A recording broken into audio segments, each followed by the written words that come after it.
Nagsagawa ng basketball clinic ang PNP Responders Team sa Barangay Balabag, Malayaklan, Boracay ngayong araw na pinangunahan ni Mr. Harold Santa Cruz, head coach, kasama si Police Master Sergeant Abdul Kair Bayabaw, Captain Ball.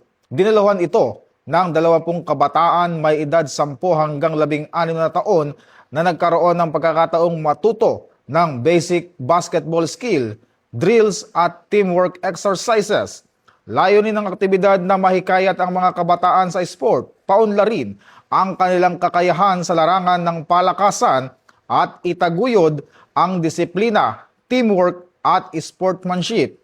Dagdag pa rito, layunin din itong mailayo ang mga kabataan sa masamang bisyo at iba't ibang uri ng iligal na gawain sa pamamagitan ng pagbibigay ng makabuluhan at produktibong aktibidad.